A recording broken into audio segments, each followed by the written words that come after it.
Ассаламу алейкум, hürmetli брифинг қатынасушылары. Өзбекстан Республикасы президентінің 2024 жыл 21 июндағы мектепке шекемгі мектеп білім беру өлкемдері қызметкерлерінің үзілгісіз кәсіп рауаждандыру системасын жетістіру бойынша қосымша іс-шаралар хақындағы 231 қарары текарында Өзбекстан Республикасы мектепке шекемгі мектеп білім беру министрлігінің 2024 жыл 7 августта Улума орта білім беру мекемелері оқытушылар үшін кәсіптік рауаждану күні һәм кәсіптік рауаждану сағат ләжаларын басқышпа-басқыш сөлкемдестіру хақында 246 салы бұйрық тасдиқланды. Осы бұйрықтың орындалуын тәмамдау мақсатында Қарақалпақстан Республикасы мектепке шекемгі мектеп білім беру министрлігінің һәм Қарақалпақстан Республикасы педагогикалық шеберлік орайының 2024 жыл 11 сентябрьде 15 һәм 12 салы қоспа бұйрығы тасдиқланды. 2024 һәм 2025 оқу жылынан бастап октябрь айының анық һәм табиғи пәндер бағдарында Улума орта білім беру мекемелері оқытушылар үшін кәсіптік рауаждану һәм кәсіптік рауаждану сағаты ләжалары сөлкемдестірілмекте.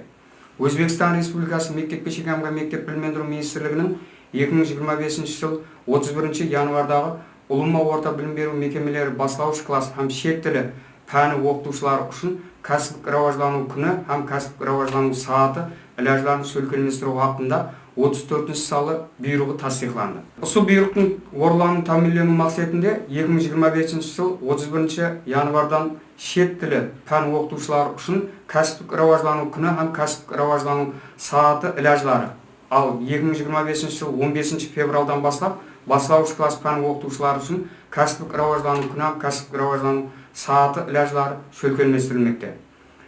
Кәсіптік рауаждану һәм кәсіптік күні һәм кәсіптік рауаждану мақсаты оқытушылардың кәсіптік шеберлігін асыру һәм методикалық даярлығын жетістіру үшін зәру шарт-шараттар жаратудан ibarat. Текарғы вазифаларына келетін болсақ, бұл президент мектебі һәм қанигелестірген мектептің алдыңғы тәжірибелерін Улума орта білім беру мектеплеріне енгізу. Оқытушыларға заманауи педагогикалық һәм инновациялық технологияларды өздестіру үшін шариғатлар жарату. Онан тысқары оқытушылардың өз бетінше өз үстінде істеу һәм алдыңғы педагогикалық тәжірибелерді үйрену сөлкемдестіру. Оқытушыларды пән һәм және оқыту методикасына тиісті жаңалықтармен таныстыру. Оқытушыларға өз тәжірибелерін алмасу, сондай-ақ ұстаз-шәкірт системасында шеберлік қылу мүмкіншілігін жарату. Оқытушылардың өзара сабақ бақылау, рефлексив һәм әмелиятты һәм де мектеп негізінде жетілдіру үшін мүмкіншіліктер жаратып беруден ibarat болып есептеледі. Кәсіптік рауаждану күні оқытушылар кәсіптік шеберлігін арттыру, дөретушілік жақтан іздену, өз білімін һәм тұрақты байытып бару, заманауи оқыту методикасы менен информациялық коммуникациялық технологиялардан өнімлі пайдалану көнікпелерін рауаждандыру үшін оқу семинарлар, тренингтер, шеберлік сабақтарын һәм өз бетінше білім алу ләжаларын өткеру үшін белгіленген хәптенің арнаулы күні болып есептеледі. Кәсіптік рауаждану сағаты кәсіптік рауаждану күндерінде сөлкемдестірілген оқуларда оқушылар тарапынан өзгертілген жаңа білім һәм көнікпелерді өздері істеп атырған Улума білім беру мектептерінде қолдану, талқылау, оларға керекті методикалық жәрдем көрсету, кәсіптік рауаждану үшін ұсыныстар беру, сабақ бақылау, рефлексив, әмелият һәм мектеп негізінде қанигерлігін арттыру ләжаларын өткерілетін сағатлар болып есептеледі. Бұл кәсіптік рауаждану күні, кәсіптік рауаждану сағаты бір айда 4 хәпте болатын болса, бұл тақ хәптелерінде кәсіптік рауаждану күндері жұп хәптелерінде болатын болса, кәсіптік рауаждану сағатлары сөлкемдестіріледі. Бұнда мастер тренерлер болып есептеледі. Мастер тренерлер ментор оқытушыларға методикалық жақтан көмек беруші тәжірибелі қанигелер болып есептеледі. Ментор оқытушылар кәсіптік рауаждану күні һәм кәсіптік рауаждану сағаты ләжаларын сөлкемдестіру үшін пәндер кесіміндегі алынған жоғары тәжірибелі оқытушылар болып есептеледі. Жетекші оқытушылар болатын болса, кәсіптік рауаждану күні ләжаларында қатынасатын Улума орта білім беру мектеплеріндегі пәндер кесіміндегі кәсіптік рауаждану ләжаларын сөлкемдестіруге жауапкер болған тәжірибелі белсенді оқытушы яки методикалық бірлеспе басшылары болып есептеледі. Қатынасушылар болатын болса, кәсіптік рауажлану күні һәм кәсіптік рауажлану сағат лязларына тартылатын улума орта білім беру мекемелерінің пән мұғалімдері болып есептеледі. Координаторлар, улума орта білім беру мектебі директорларын кәсіптік рауажлану сағаты лязларын шөлкемлестіруге улумалық басшылық ету һәм муафиқластырып бару вазифалары жүкленген. Таяныш мектеплер кәсіптік рауажлану күні сабақлары өткерілетін улума орта білім беру мекемелері. Кәсіптік рауажлану күні һәм кәсіптік рауажлану сағат лязларын өткеру хақында тиісілі пән мұғалімдері мектептегі сабақ процестерін һәм басқа да лязларды тартылуына жол қойылмайды. Оқытушының кәсіптік рауажлану күні һәм кәсіптік рауажлану сағат лязларында қатынаспаған жағдайда сол күні ол жұмысқа келмеген деп есептеледі һәм оған минет ақысын есептеуде әмелдегі низамшылыққа белгіленген тәртіпке есепке алынады.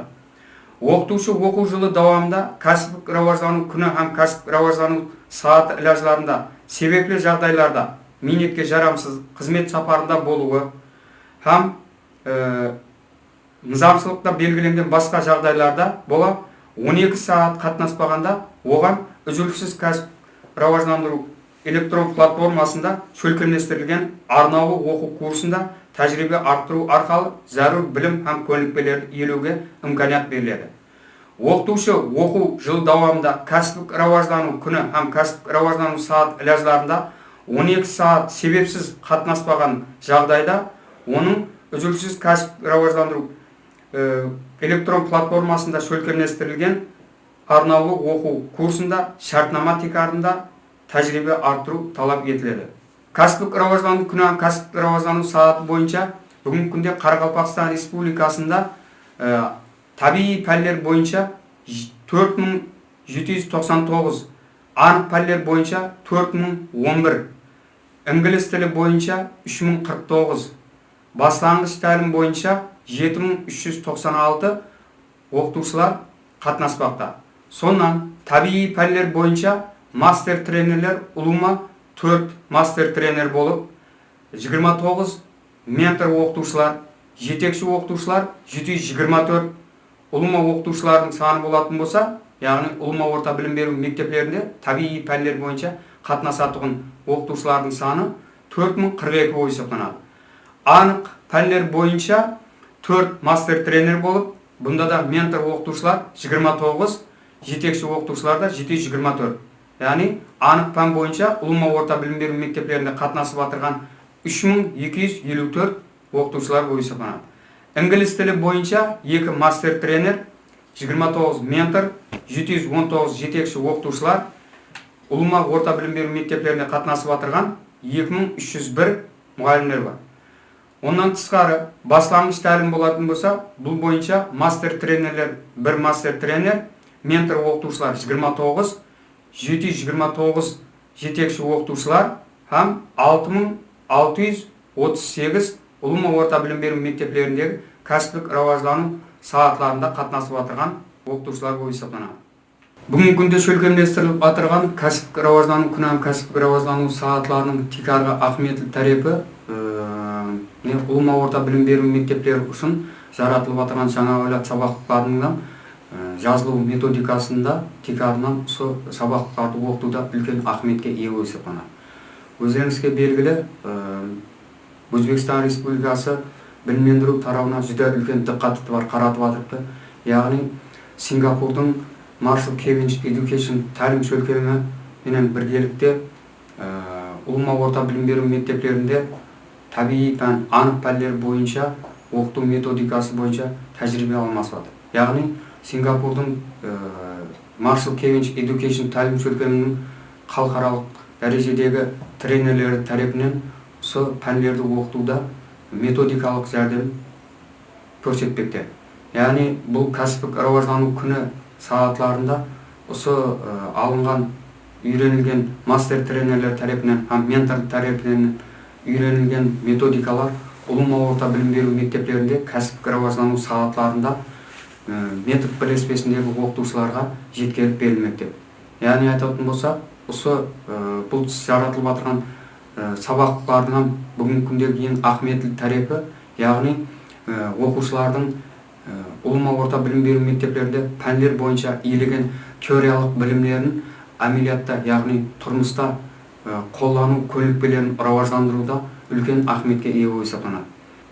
Әлбетте бұл мемлекетіміз тарапынан әмелге асырып отырған бұл іләжлардың ең тикарғысы білімдендіру тарауындағы тәлім тәрбие алып отырған оқушыларымыздың білімлі, сауатлы, өз білімлерін ертеңгі күнде тұрмыста қолдай алу көлікпелерін рауаждандыруда үлкен ахметке ие болып саналады. Мен ойлаймын, осы кәсіптік рауаждану күні, кәсіптік рауаждану сағатында әрбір оқытушы өзінің методикалық жақтан базаларын күшейтіп, ұсына ұлыма орта білім беру мектептерінде өздерінің пәндерінде сабақ барыстарында кең түрде пайдаланып, оқушылардың білім көлікпе құқықтық тәжірибелерін, компетенцияларын рауаждандыруда қолданады деп.